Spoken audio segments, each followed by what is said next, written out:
दोस्तों, जैसा कि आप जानते हैं कि दिवाली का त्यौहार आने ही वाला है और इस बार 24 अक्टूबर को दिवाली का त्यौहार है। और ये बात भी आप जानते ही होंगे कि दिवाली पर बहुत सारी ऐसी चीज़ों को करा जाता है जिससे वशीकरण, तंत्र क्रियाएं, काला जादू आदि वगैरह चीज़ें होती ही रहती हैं। और ये खास करके दिवाली पर ही इसीलिए करवाया जाता है क्योंकि दिवाली पर बहुत सारी अदृश्य जो शक्तियाँ होती हैं वह प्रभाव में होती हैं, चैतन्य जागृत रूप में होती हैं। और यही वजह है कि दिवाली पर बहुत सारी तंत्र क्रियाएं करी जाती हैं।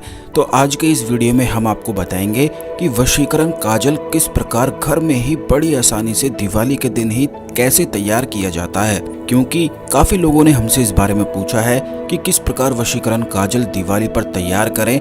तो इस वीडियो में विस्तार से इस जानकारी के बारे में बताया जाएगा क्योंकि ये बहुत ही ज्यादा खास तंत्रोक्त क्रिया है। तो इसे बिल्कुल ध्यान से सुनते हुए आप इसका लाभ उठाएं। इस जानकारी को बिल्कुल ध्यान से सुनना है और एक भी स्टेप बिल्कुल भी मिस नहीं करना है, क्योंकि अगर एक भी स्टेप मिस हो जाता है तो फिर यह क्रिया किसी भी काम की नहीं बचती है।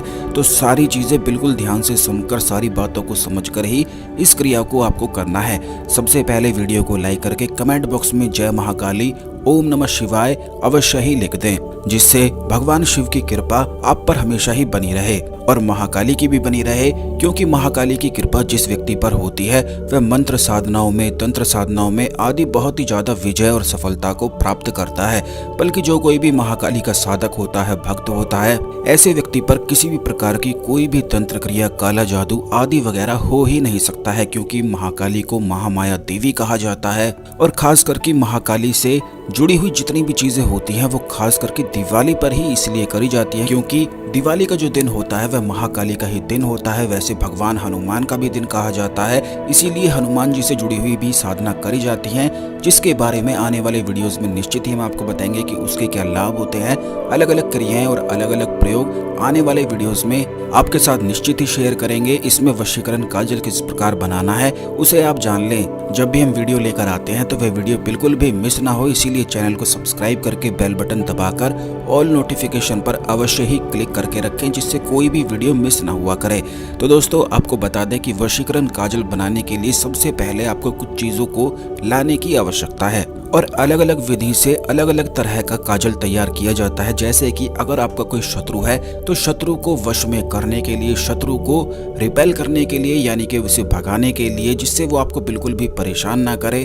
क्योंकि काफी लोगों की परेशानी यही होती है कि वे जहाँ भी जाते हैं सभी लोग उनके पीछे पड़ जाते हैं और उन्हें चैन से रहने नहीं देते हैं और काफी लोगों से उनको डर लगता है। तो इस प्रकार की जो समस्याएं होती हैं, शत्रुओं से बचने के लिए उसी प्रकार का काजल बनाया जा सकता है। ठीक इसी प्रकार जिन लोगों के जीवन में धन की समस्याएं हैं तो धन को आकर्षित करने के लिए भी एक खास प्रकार से काजल तैयार किया जाता है। ठीक इसी प्रकार अगर सामने वाले को अपने वश में करना हो तो उसके लिए भी अलग ही काजल तैयार किया जाता है। जैसे कि काफी बार प्रेम जो होता है वो कारण होता है सामने वाले व्यक्ति को आकर्षित करने के लिए, उसका प्रेम पाने के लिए, क्योंकि काफी लोगों के जीवन में ऐसी ही समस्याएं रहती हैं कि जिससे वह प्रेम करते हैं वह उसकी तरफ आकर्षित हो ही नहीं पाता है। तो इस प्रकार का काजल बना के उस सामने वाले व्यक्ति को अपने वश में सम्मोहित करके आकर्षित किया जा सकता है। सबकी विधि लगभग सेम ही है, लेकिन थोड़ा बहुत डिफरेंस है, तो उसे आप जान लें कि करना किस प्रकार है। सबसे पहले आपको करना केवल इतना है कि जितनी आपकी उम्र है अपनी उम्र के बराबर आपको पीपल के पत्ते लेकर आने हैं और उतने ही बरगद के पत्ते भी लेकर आने हैं। अगर तीनों तरह का काजल आप बनाना चाहते हैं तो तीनों तरह के काजल बनाने के लिए अलग अलग ही विधि आपको करनी है। एक ही साथ में एक बार काजल नहीं तैयार करना है। जैसे कि एक दीपक शत्रु के लिए बनाएंगे, एक वशीकरण के लिए, तो इस प्रकार अलग अलग ही तैयार करना है। तो अपनी उम्र के बराबर पीपल के पत्ते, बरगद के पत्ते आदि वगैरह आपको लेकर आ जाने हैं और सर्वप्रथम करना केवल इतना है कि उन पत्तों को अच्छी तरह से गंगा जल से धोने के बाद पीपल के पत्ते पर आपको चंदन और सिंदूर की सहायता से स्वास्तिक और ओम बनाते जाना है। सभी पत्तों पर इस प्रकार बना लेना है और एक के ऊपर एक पत्ता करते हुए रख देना है। अब ठीक इसके बाद आपको करना केवल इतना है कि दिवाली की रात पर, यानी कि 8-9 बजे के बाद इस प्रयोग को एकांत जगह पर स्थान में बैठकर आपको करना है। आपको केवल इतना करना है कि पीपल के पत्तों पर दिए को रख देना है।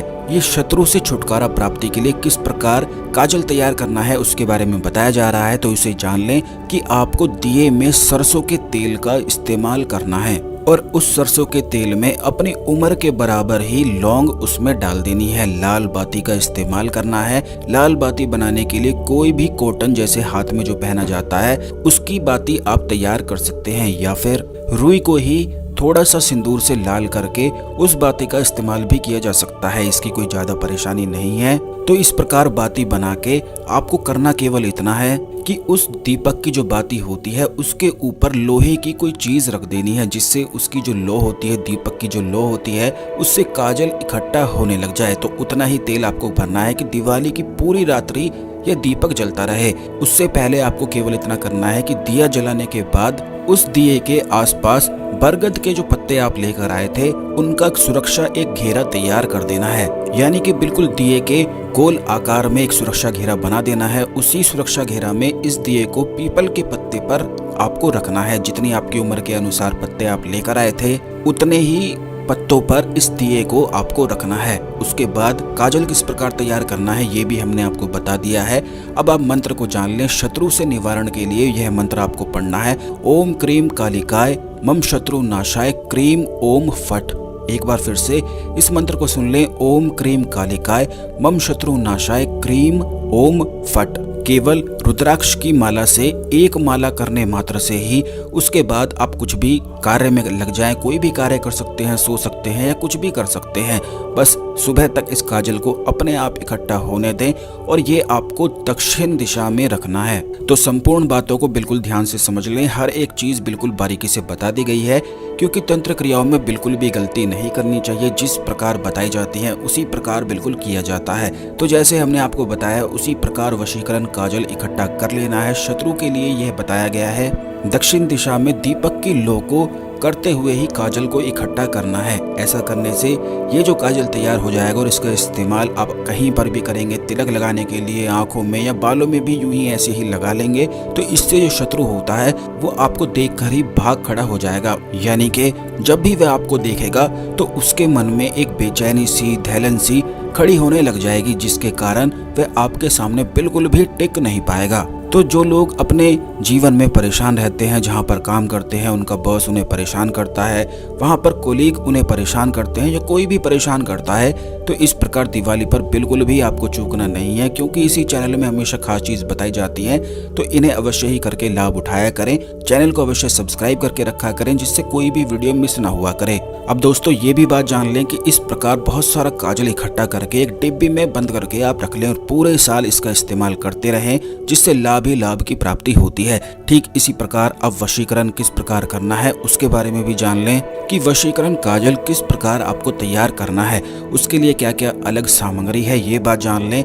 जैसे कि बरगद के पत्ते आप लाए थे, पीपल के पत्ते लाए थे, तो उसके साथ अपनी उम्र के बराबर ही आंकड़े के पत्ते भी आपको लेकर आने हैं, यानी कि मदार का जो पौधा होता है उसके पत्ते भी आपको लेकर आने हैं। जैसे बरगद का सुरक्षा घेरा आपने बनाया था जो पहले प्रयोग में हमने बताया है, उसी प्रकार आंकड़े के जो पत्ते होते हैं वो पीपल के पत्तों के बिल्कुल बीच में रखने हैं। जैसे कि एक पत्ता पीपल का तो उसके ऊपर एक पत्ता आंकड़े का रखना है, फिर एक पत्ता पीपल का, फिर आंकड़े का। ऐसे करते हुए आपको सारे पत्ते एक दूसरे के ऊपर करके रख लेने हैं। अब ये बात भी ध्यान रखें कि जैसे कि हमने दिया आपको बताया है, तो बड़ी कटोरी का इस्तेमाल किया जा सकता है, बड़ा दिया लिया जा सकता है, मिट्टी का कोई भी बड़ा दिया ले सकते हैं, स्टील का ले सकते हैं, किसी भी मेटल का आप ले सकते हैं। वैसे अगर मिट्टी का दीपक आप लेंगे तो बड़ा बनवा लें, क्योंकि ये जो प्रयोग हम आपको बता रहे हैं ये हर दिवाली पर किया जाता है और ये बड़े दिए तो बड़े काम के होते हैं, जो अमावस्या पर भी काम आते हैं और पूर्णिमा पर भी काम आते हैं। तो इसी प्रकार एक कुम्हार से एक बढ़िया सा दिया आप बड़ा सा बनवा लें और इस प्रयोग को जरूर करें। तो जैसा कि हमने आपको बताया है उसी प्रकार बिल्कुल आपको करना है। जैसे शत्रु के लिए सरसों के तेल का इस्तेमाल करना था, तो वशीकरण के लिए आपको शुद्ध गाय का घी का इस्तेमाल करना है। और जैसे शत्रु के लिए उसमें लौंग डालनी थी, तो इसमें आपको लौंग नहीं डालनी है, बल्कि नाग केसर और केसर आपको डालनी है। इस बात का ये आप ध्यान रखें और ध्यान से इस बात को सुन लें कि नाग केसर और केसर बिल्कुल दोनों अलग प्रकार की होती हैं। नाग केसर के बीज आपको लेने हैं और केसर के जो पत्ते आपको मिलते हैं, जो सूखे हुए बड़ी आसानी से मिल जाते हैं, वो आपको ले लेने हैं। अब उन्हें आपको दिए में डालकर फिर काजल को इकट्ठा करना है और बरगद के पत्तों का सुरक्षा घेरा, जैसे पहले वाले प्रयोग में हमने आपको बताया है, बिल्कुल उसी प्रकार सुरक्षा घेरा बना लेना है। वशीकरण सम्मोहन काजल बनाने के लिए ये मंत्र का आपको जाप करना है। ओम क्लीम कामाख्या देवी क्लीम क्लीम क्लीम नमः। बस इस प्रकार आपको ये मंत्र बोलना है। एक बार फिर से सुन ले, बड़ा ही आसान सा सम्मोहन का ये मंत्र है। ओम क्लीम कामाख्या देवी क्लीम क्लीम क्लीम नमः। बस इसी प्रकार ये मंत्र आपको बोलना है। माला के लिए जो पहले वाला जो प्रयोग था जिसमें शत्रु के लिए काजल बनाया जाता है, उसमें रुद्राक्ष की माला का इस्तेमाल करना है। और दूसरा जो प्रयोग है जिसमें सम्मोहन वशीकरण काजल बनाना है, उसमें आपको माला साफ्टिक की या लाल मूंगे की माला आपको लेनी है। बस इसी प्रकार यह प्रयोग आपको करना है और केवल एक माला ही आपको करनी है। अगर आप 11 माला कर सकते हैं, 21 माला कर सकते हैं तो और भी ज्यादा अच्छा है। इससे और भी प्रभावशाली शक्तिशाली यह काजल बन जाता है। और दिवाली की रात साल में एक बार ही आती है, तो इसे यूं ही बिल्कुल भी आप ना गवाएं। जिस प्रकार बिल्कुल ये प्रयोग बताए गए हैं उसी प्रकार एक बार फिर से ध्यान से, बिल्कुल तसल्ली से इन्हें ध्यान से सुन लें और हर एक पॉइंट को लिख कर रख लें, जिससे कोई भी परेशानी ना हो, जिससे जब आप प्रयोग को करते हैं तो वहीं से देखकर आसानी से इस प्रयोग को किया जा सके। मंत्र का जाप करने के बाद जो दीपक की लौ होती है, उसकी जो धुआं होता है, उसके ऊपर कोई भी लोहे की चीज या कोई भी ऐसी स्टील की प्लेट टिकाकर ऐसे रख देनी है जिससे जो लौ होती है उसमें काजल इकट्ठा हो जाए और दिवाली की पूरी रात यह जलता है, तो इससे बहुत ही ज्यादा खास शक्तिशाली काजल बनकर तैयार हो जाता है। तो अवश्य ही दिवाली की रात पर इन खास काजल को अवश्य ही तैयार कर लें। जो आपकी समस्याएं हैं उन्हें कमेंट बॉक्स में अवश्य ही लिख दें। आने वाले वीडियोस में दिवाली पर बहुत सारे प्रयोग हम आपको बताएंगे, तो आपकी जो समस्या होगी उनके ऊपर भी बताया जाएगा। तो अपनी परेशानियों को अवश्य ही कमेंट बॉक्स में लिख दिया करें। इस खास जानकारी को दूसरे लोगों के साथ भी अवश्य शेयर कर दें, जिससे सभी लोग इस जानकारी का लाभ उठा के अपने जीवन में आगे बढ़ सकें। अगर आप दिवाली पर कोई साधना करना चाहते हैं तो उसके बारे में भी अवश्य कमेंट बॉक्स में लिख दें। उसके बारे में भी आने वाले वीडियोस में निश्चित ही बताया जाएगा, जिससे आप आसानी से दिवाली पर कर सकेंगे। तो आज के लिए केवल इतना ही, अगले वीडियो में मिलते हैं। ओम नमः शिवाय, हर हर महादेव।